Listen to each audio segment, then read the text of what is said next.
मागच्या 6 दिवसापासून राज्यातल्या विविध भागामध्ये खास करून मराठवाडा, विदर्भ आणि संपूर्ण महाराष्ट्रामध्ये मोठ्या प्रमाणामध्ये शेतकऱ्यांचं नुकसान झालेलं आहे आणि आपण पाहतोय शेतकऱ्याच्या नुकसानीची पाहणी कुणीही करायला तयार नाही, शेतकऱ्यांना आर्थिक मदत द्यायला कुणी तयार नाही।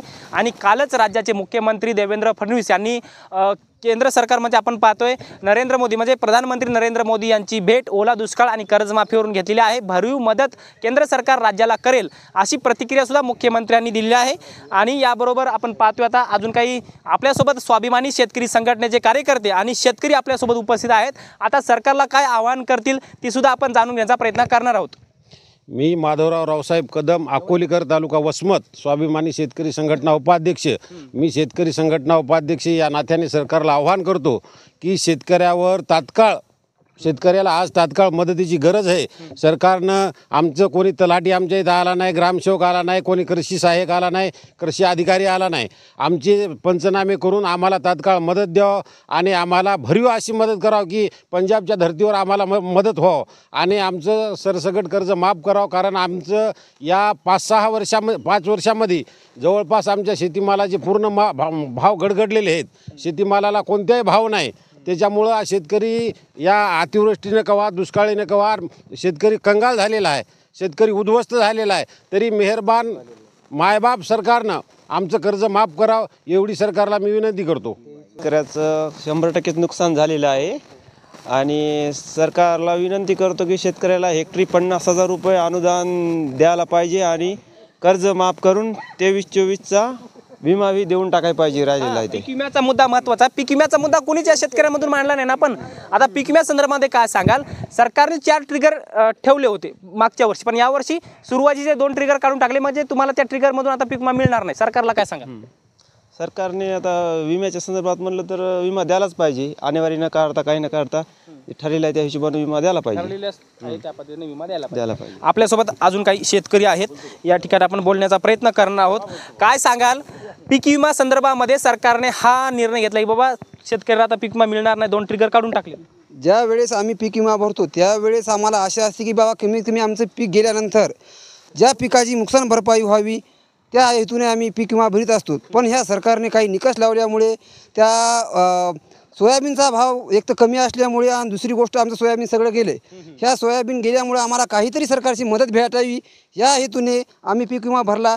आमचं सोयाबीन गेलेलं आहे तरी शासनानं काहीही निकष न लावता सरसकट आम्हाला पीक विमा 100% अनुदान द्यावे हीच आमची इच्छा। एवढं मोठं नुकसान झालंय, सरकारने मागच्या वेळेस 3 हेक्टरपर्यंत मदत होती, पण ती 3 हेक्टरवरून कमी करून 2 हेक्टर आणली आणि पहिली मदत गेल्या वर्षीची 13,700 होती, 13,700वरून 8,500वर आणली, म्हणजे मदत सरकारने यावर्षी उलट कमी केली, नुकसान जास्त। ज्या वेळेस देवेंद्र फडणवीस साहेब हे विरोधी पक्षामध्ये होते त्यावेळेस देवेंद्र फडणवीस साहेबांनी सांगितलं होतं की बाबा ह्या सरकारला जर पैसे द्यायचे नसाल तर देऊ नका म्हणून असे म्हणले होते। बाबा आम्ही आल्यानंतर देऊत, पण सरकार ह्या देवेंद्र फडणवीस साहेबाचं आलेलं आहे। त्यांनी शेतकऱ्यासाठी समजा एक आशेवर ठेवलं की बाबा आम्ही हे देऊ ते देऊत, पण ह्या सरकारने फक्त शेतकऱ्याची फसवणूक केलेली आहे ह्या 10 वर्षांमध्ये। जेणेकरून शेतकऱ्याला समजा अशी आशा वाटावं की बाबा आमचं सरकार आमच्यासाठी राजा बनलं आहे, हे सरकारने आम्हाला कमीत कमी 50,000 रुपये हेक्टरी द्यायला पाहिजेत, तर आमच्या समजा उदरनिर्वाह पुढचा आमचा आम्हाला करता येईल किंवा ह्या शेतीला जवळपास आज 20,000 रुपये हे तर आमचं पीक आमचं गेलं, पण दुसरं पीक तयार करायला आम्हाला जवळपास 20,000 रुपये खर्च येतो। हे 20,000 रुपये आम्ही आणायचे कोणाचे? हे सावकारसुद्धा आम्हाला देत नाही। सावकारसुद्धा आम्हाला म्हणते की बाबा तुमचं सोयाबीन गेलेलं आहे, तुम्ही काय कशाने देणार? आमचं असं आम्ही शेती विकू शकतो, पण आमची शेती कोणी तयार नाही। हे सरकारनं शक्तीपीठ तयार केलं आहे किंवा समजा एक मेट्रो तयार करायला हे तिकडं पैसा लावायले, पण आमच्या गोरगरिबासाठी आम्हाला याला इलेक्शन लढवायला पैसा कुठून येतोय? पण शेतकऱ्याला समजा एक हे असं जीवितहानी जर झाली तर हा पैसा का येत नाही हे आमचं म्हणणं आहे शेतकऱ्याचं। आम्हाला दुसरी काही आशा नको बाबा, तुम्ही फक्त फोटो दाखवायले, आमदार खासदार तुम्ही फोटो काढायले बाबा आम्ही हे शेतकऱ्याला ते देऊ, पण आमच्यापर्यंत आतापर्यंत कोणीही आलेलं नाही आणि काहीही मदत भेटलेली नाही। आम्हाला होईल तुमचं तात्पर्य लवकरात लवकर समजा एक मदत करावी ही आमची समजा कळकळीची विनंती सरकारला। आपण अजून काही शेतकऱ्यांशी बोलण्याचा प्रयत्न करणार आहोत। शेतकऱ्याच्या वेदना आपण सरकारपर्यंत आपल्या चॅनलच्या माध्यमातून पोहोचवण्याचा प्रयत्न करतोय। काका काय सांगाल? मोठ्या प्रमाणामध्ये शेतकऱ्यांचं नुकसान झालंय, आता विषय आहे कर्जमाफीचा। सरकार आता बँका शेतकऱ्यांना कर्जमाफीसाठी आता नोटीस देत आहेत। आता एवढं नुकसान झालं, आता कर्ज कुठून भरणार शेतकरी? हां असो म्हणजे त्या ठिकाणी कारण आमचं एकच शेतकऱ्याचं गरीब शेतकऱ्याचं म्हणणं आहे की सरकारला कारण 23-24चा विमा आणि हे चालू विमा आम्हाला आलेला नाही सध्यापर्यंत आणि रुपयाला नाही का? एकही रुपया आला नाही. आता आमचं म्हणणं आहे की बाबा आमच्या शेतकऱ्याचं शेत गेलेलं आहे. काल माझी जन्मय अशा प्रकारचं त्या ठिकाणी काय तर विहिरी सगट पिका सगट संवाहन झालेलं आहे. मग याच्याकरता सरकारनं काहीतरी मदत द्यायची अशी आमची अपेक्षा आहे. सरकारने ओला दुष्काळ जाहीर केला नाही, या संदर्भामध्ये काय सांगाल? शेतकऱ्याचं नुकसान तुमचं किती झाले, किती रुपयाची अपेक्षा आहे सरकारच्या माध्यमातून? मला अपेक्षा फक्त एकच आहे, हेक्टरी 50,000 दिले ना बस शेतकरी इतक्यामध्ये खुश आहे. एवढं मात्र सरकारनं त्या ठिकाणी अपेक्षा शेतकऱ्याची पूर्ण करणं हे आमचं कर्तव्य आहे. आणि कर्जमुक्ती मात्र सरकारला करावं लागते. कारण पोट भराव का कर्ज द्यावं हे आता आम्हाला कळण झाले. कारण आता मोहरल्या सुगीला जे काय आता लागणारा खर्च आहे हे सुद्धा आमच्याजवळ नाही. मग आम्ही काय करायचं? तुम्ही तर 50,000 रुपये प्रति हेक्टरची मागणी करताय, पण सरकारने ऑलरेडी 8,500 रुपये हेक्टर मंजूर केलेत तुम्हाला. मग 8.5 हेक्टर मंजूर केले हो. मात्र त्या ठिकाणी काय आहे तुम्ही त्या रोडला पैसे किती द्याले? शक्तीपीठ महामार्गाला पैसा फुल द्याले आणि शेतकऱ्याला 90,000 कोटी दिलेत. आणि शेतकऱ्याला नाही, शक्तीपीठ महामार्गाला 90,000 कोटी आहे, शेतकऱ्याला फक्त 8,000 रुपये. मग हेक्टरी 8,000 आहे. मग त्यातून काहीतरी कमी करून 50,000 तर द्यावं शेतकऱ्याला. ही शेतकऱ्याची अपेक्षा आहे, बाकी सरकारला काही बोलायचं नाही.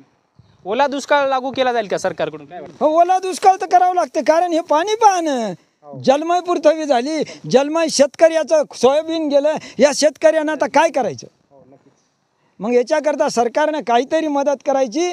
सरकार म्हणजे शेतकरी गरिबाची मदत करण्याकरता आहे, पैसे खाण्याकरता नाही. हां याच्याकरता आम्ही कळकळीने बोलायलो की साहेबला की साहेब आमच्याकडे पहा. शेतकऱ्याकडे कोणी पाहत नाही का? शेतकऱ्याकडे कोण पाहिलं? आतापर्यंत आमच्या इकडे कोणीच आलं नाही, कोणीही आलं नाही. तुमची व्यथा कोणीच मांडली नाही का? कोणीच मांडली नाही. कोण मांडाव? आता सगळे गरीब शेतकरी या ठिकाणी आलेली जमा झाली. मग आता कोण विचारणार आहे आम्हाला? आपण अजून काही शेतकऱ्यांशी बोलणार आहोत. काका समोर या, बोला बोला. काय नाही, आपल्यासोबत अजून काही शेतकरी आहेत.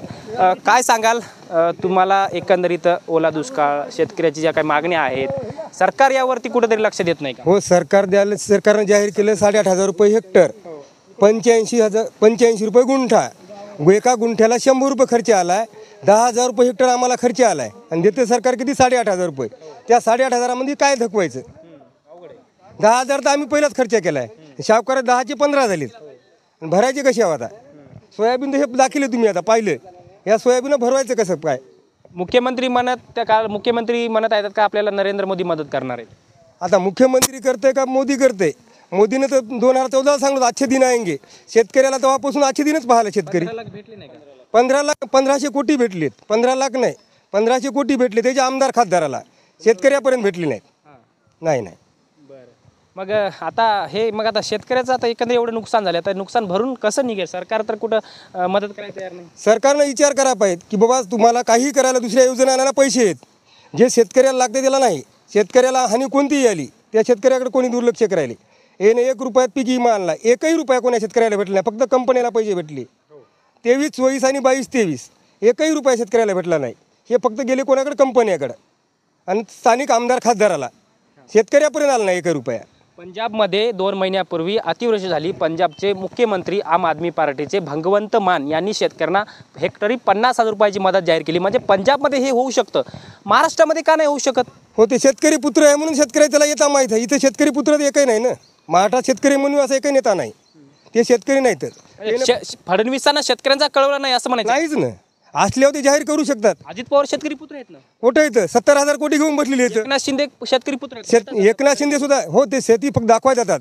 इकडे समजा चोरी केलेला पैसा शेतात नेऊन लपून ठेवतात. इकडे दाखवायला नाही त्याला पैसा. 70,000 कोटीचं आता काय होणार? 70,000. 2014ला फडणवीस काय म्हणला? मी गाडी भरून हे आणले. काय पुरावे? ते पुरावे गेले कुठं? हे कालच्या महापुरामध्ये गेले वाहून. काय गेले? 2014ला फडणवीसनं एक मंडळ यात्रा काढली. त्यानं काय काढली?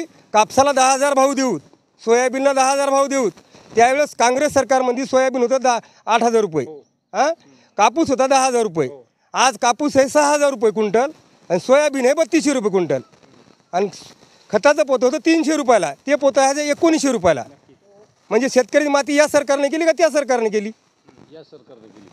नक्कीच या ठिकाणी पाहतोय आपण मोठ्या प्रमाणामध्ये शेतकऱ्यांच्या भावना आपण बघण्याचा प्रयत्न केलेला आहे. त्यामुळे मोठ्या प्रमाणामध्ये शेतकऱ्याचा रोष सरकारवरती आहे. त्यामुळे सरकारने कुठंतरी शेतकऱ्यांना आर्थिक मदत देऊन या ओल्या दुष्काळापासून शेतकऱ्याला हे केलं पाहिजे. त्यामुळे ही सगळ्या व्यथा सरकारपर्यंत नक्की पोहोचल्या पाहिजे. त्यामुळे सर्वांनी हा व्हिडिओ जास्तीत जास्त लोकांपर्यंत पोहोचवा. कॅमेरामॅनसह मी ज्ञानेश्वर सवणकर, हिंगोली, वसमत हिंगोली.